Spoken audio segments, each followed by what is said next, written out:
One marketing mistake that most companies make, even those that are 7, 8, and 9 figures. I'm going to walk you through it today and actually show you how you can use ChatGPT and AI to fix it and get your marketing working in the right direction and scale your business even more. So if this is the first time joining one of my lives, this is Brian Czekanski.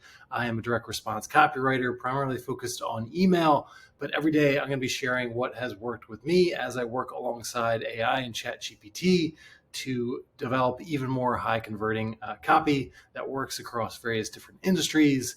And what I've learned as a copywriter and what I'm certainly learning with AI is the best way to learn is to teach what you know. So every day I'm kind of showing my work, showing you what's working, showing you what isn't working so you can up-level your skills. If you're a business owner, copywriter, whatever it is, get more of the right marketing out to the right audience so that you can get more buyers, scale your business, and get even better results. So this is a marketing mistake that I see over and over again. When I first started as a copywriter or even in marketing in general, I thought it was a mistake that just the smallest companies would make. And once they kind of realized it, they would get to better heights and more profitable heights. But as I've kind of worked with 7 and 8 and 9 figure businesses, you kind of learn that they're making the same mistake as well. So it was something that came up for me as I looked at a brand that you probably know and maybe have experienced as well, and kind of using it as a case study. And then we can kind of go through AI and how I would kind of go about starting to fix it. So let's jump into the example today, which is kind of in the health and fitness arena. Crossfit, which has been around for over 20 plus years. So if I go to their website, and this came up for me as I went to their website, I'll just move myself over here. And you think about CrossFit, it's a lot of Olympic lifts. It's a very intense type of workout. There's competition, there's timing, there's CrossFit gyms. They started out by just putting out a workout on a website, and that's kind of how I started with it. Again, probably go back a couple decades and kind of ran myself into the ground at some of those gyms. But you go to your website right now, and this is kind of just a snapshot of it where it says experience the magic of CrossFit.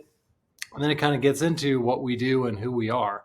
And there's a couple things that kind of just stood out to me. And again, this is a marketing mistake that a lot of brands make as they go through and they talk about, they get into, CrossFit. Like this is the one word that kind of sticks out to me. CrossFit works for everyone. And then, get to here,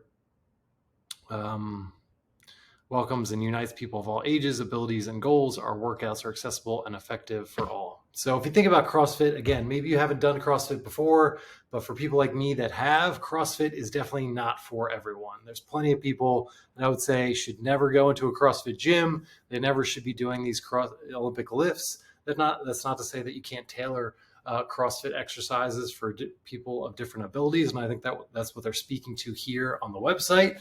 But in trying to make CrossFit accessible to everyone, they're not really speaking to their target market, which is very specific. There's a specific person that comes to the CrossFit gym. There's specific people in the future that will come to CrossFit gym. So we want to be able to speak to that. And by going deeper into specific segments of their market, and speaking their language and speaking to their desires and what they want from a health and fitness perspective, what that's going to do is it's going to bring more people to these CrossFit gyms. They're going to be more engaged. They're going to build more of that community, and they're going to be longer term customers.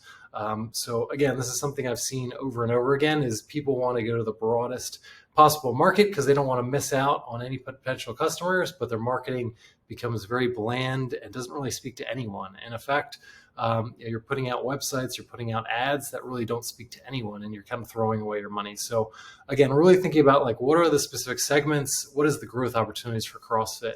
So again, what I did, I went to ChatGPT and kind of thought about what's that typical CrossFit person look like? And I kind of just, again, in the same way that I had a conversation in some of my other videos and kind of showed you. If you haven't seen them, go back. I've been doing this for the last couple of days. But the idea is just to really think of ChatGPT as kind of, this human that you're having a conversation back and forth with. So again, I just started with do you know what CrossFit is? So I'm not going to presume that AI knows exactly what it is or not. I'm just asking the question. I'm going to see what they come out with. So again, it says, yes, I do, kind of goes into the details. So like, okay, like we have a good sense, and AI finally has the context about what we're going to talk about as well. So that's super important, especially as I get into more detailed things and ask more detailed questions. I want to, kind of channel AI's lenses into a specific segment of the market. Like, this is exactly what we're talking about. This is the market that we're talking about. This is the specific segment that we're talking about, and then get into specific ads. You don't want to presume that AI knows what you're talking about. And that's really where a lot of copywriters, marketers, business owners fall down, is they get really frustrated with AI because it doesn't spit out that answer in the first prompt. But you really have to, again, kind of set the stage for it to know what you're talking about, and kind of channel all the power and intellect and data that it has behind it in the right direction. So it has the proper context and can get you moving in the right direction. So again, gives me a little bit around CrossFit, all this, kind of lined up with what it said. And again, going back to the website, it says CrossFit can be scaled to accommodate people of various fitness types and abilities. And that's certainly true. But again, me looking at a marketer, me as a copywriter, I want to think about the growth opportunities. How can we be very specific? How can we almost segment that audience, even if it's from males and females, like males and females? If you think about those two specific groups from a health and fitness perspective, they want two completely different things. Like, you think about the males, they want the big biceps, they want the bulging shoulders. The females don't want that. They want tight and toned bodies. They want flat stomachs, all those kind of things. So there is some similarities between the two of them, but the way you speak to them and the way they want to go about the process and the language that they're going to use to talk about that desire and what they want the most and their pain points is going to be completely different. So you have to really think about, especially in your marketing, emails, website, whatever it is, who am I talking to, and what words am I using to really catch their attention, number one, and motivate them to get to the other side. In this case, getting them to a CrossFit gym, or just starting the workouts on the website. So then again, I get into a little bit more about, like, what is the specific market that I'm looking for? So describe for me the market that CrossFit would appeal to most. And again, it gives me a couple different segments that I can start to think about, like not only men and women, but fitness enthusiasts, athletes, community seekers, people seeking structure and variety. Again, you can kind of think about like these specific things in terms of specific segments. So maybe we go after those people that are really striving for community. Maybe they just want to come to a gym and be able to work out with other people instead of going to Equinox and working out by themselves. So that's a specific form of marketing. Or we can combine all these various things together and just have a segment based on males and females or specific segments along the way. But again, ChatGPT has kind of given me a really good list of, okay, here's the 6 different types of people that we're looking at. You get to the other one, military, police, firefighters, and first responders. Again, thinking about that as a segment, they're going to speak in a very different language than the general population. They're going to talk about their fitness. Okay, all of a sudden we're doing fitness because we need to save lives, because we need to do this. We need to be able to defend ourselves in certain situations. Like, creates a completely different set of marketing and a completely different set of context. So you're really important to kind of think about, again, if you have an email list, you have a website, like how can I start to think about specific segments and bring them forward and start speaking their language. And then again, on the flip side, like who is CrossFit not a good fit for? So again, we go back to the website where we talked about like all those, like CrossFit is for everybody. Well, if I ask ChatGPT, it actually does a really good job of kind of segmenting out like, okay, individuals with pre-existing injuries or health conditions, probably not a good fit for CrossFit. And that's perfectly fine. Like there's a segment of the population that is not a good one. Beginners who lack proper guidance. So if you've never lifted weights before in your life, you don't know what an Olympic lift is, you probably shouldn't step foot in a CrossFit gym. If you don't have a gym membership right now, probably shouldn't be in a CrossFit gym. And that's perfectly fine. One of the key benefits of marketing is to, especially when you get to things like YouTube and running YouTube ads, is how can we kind of exclude those people that our product, our offering is not right for, and really speaking to that ideal audience as you go through along the way.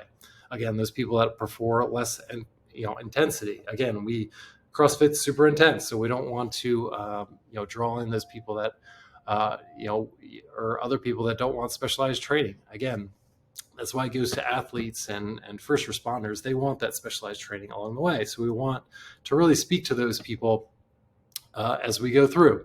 So again, that's when we got to the point where, okay, we've kind of developed all the conditions, I've kind of separated out. Okay, here's who CrossFit generally is for.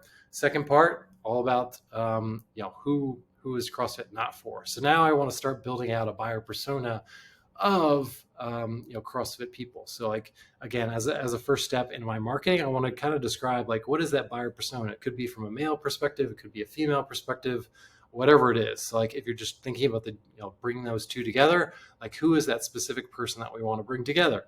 And again, that's where I'm going to ask ChatGPT. I'm not going to go through the prompt here, but again, if you want me to create a specific episode for building out buyer personas, I can do that, kind of walk you through prompt by prompt, but it's really one single prompt that I'm using right here, starting with like, okay, like I'm a kind of signaling to ChatGPT, I want you to be a world-class direct response research analyst and develop this buyer persona. Here's the characteristics of the market that I have right now, and then giving them all the different characteristics of what you want them to detail, everything from desires to pain points, how people are going to react to them once they join CrossFit and get the results that they're looking for, kind of future pacing a little bit along the way. So I'll kind of skip along in terms of the prompt, but here's kind of the detailed profile that ChatGPT was able to develop for me. So 25 to 35, gender, female. So I know from a CrossFit perspective, it started out very male focused and, kind of around a lot of the military and, SEAL training and all that kind of stuff. But since then, a lot of the growth opportunity has been towards females. So thinking about this profile, it's a little bit more female oriented. We can think about the males as well, but a great opportunity for them is kind of segmenting out males versus females and speaking directly towards their wants and desires. And I think, again, ChatGPT does a really great job in terms of like thinking about the psychographics. So if somebody enjoys social interaction or being part of a community, they don't want to be going to the gym by themselves. They like the community of a CrossFit gym. But some of the main challenges that we address in our marketing, balancing those intense CrossFit regimes with our professional life, personal relationships, preventing injuries, all those kind of things we want to have in mind as we think about the marketing. And then we get to the fears. So things like injury, burnout, failure, imbalance, rejection. So in our marketing, we want to be able to address, like, we know you have this in your head, but as part of our process, as part of CrossFit, we're always thinking about how we can prevent injury. And when injuries happen, we have all these resources to make sure that you get back as soon as possible. And then thinking about like, okay, like where they are right now, what are those fears that they might have in their relationships as they go through? What other fitness methods have they gone through? What are those desired outcomes they're looking for? All these different things can help you be super specific in terms of the segments that you come up with and get away from the website where it talks about like, we are CrossFit for everyone, and more of a specific website that's more segmented to males or females or specific groups that we talked about that ChatGPT kind of laid out. So we can speak to directly what they're looking for so they know they're in the right place. They know this is the perfect solution for them. And there's no other gym or solution out there that they should be going with. Like, they're going to sign up for the CrossFit gym. They're going to get started. They're going to love the community. They're going to start getting results. And it's going to make it more likely that they actually not only sign up, but they actually show up because they're invested. The marketing speaks to them. It speaks to their language, their desires. It speaks to their fears. It speaks to some of the hesitations or obstacles they might have in their mind. So really important to be able to be really specific with that instead of saying that your business is for everyone. So one of the books that I would recommend for you, if you're thinking about like segmenting versus being broad, is read the book called Shoe Dog. It's all about the story of Phil Knight and Nike, how he started out. Like, you think about the story of Nike, he started out with these shoes in the back of his car, and he really focused on those college track athletes and making them super happy, like doing anything he could to make sure that these track athletes on the West Coast of the US were as happy as possible with these shoes. And he kind of continued to niche out from there and developed various different segments. And you can see where Nike has become, but they really haven't lost that that segmentation that has been a root cause, or the root of their business. They're really in their basketball arena. They speak very specifically to their audience with the various different shoes and athletes that represent them. And you go through their various different segments. They're speaking to a specific buyer persona. That doesn't mean that buyer persona is going to be the only one that buys their products, but that's really who their marketing is speaking to, and speaking to their desires, fears, objections, all those things. And you can see how the business builds up over time. But it really is kind of a combination of segments, making people really happy within specific segments, and slowly or even rapidly growing by word of mouth and continuing to expand those segments. But again, having your marketing speak to a specific person is really important, so that they know they're at the right place, they found the right place, and that this is not just a product or a service for everyone. Because again, people want that specialized solution that they've been looking for, especially in the health and wellness space, where they've tried tons of different things and nothing has worked. So hope that was helpful. Hit subscribe on YouTube so you get notifications on when I come out with new content. Let me know in the comments if there's anything else in terms of ideas, in terms of ChatGPT or AI that I can cover in future videos. And with that, I'll see you on a future episode.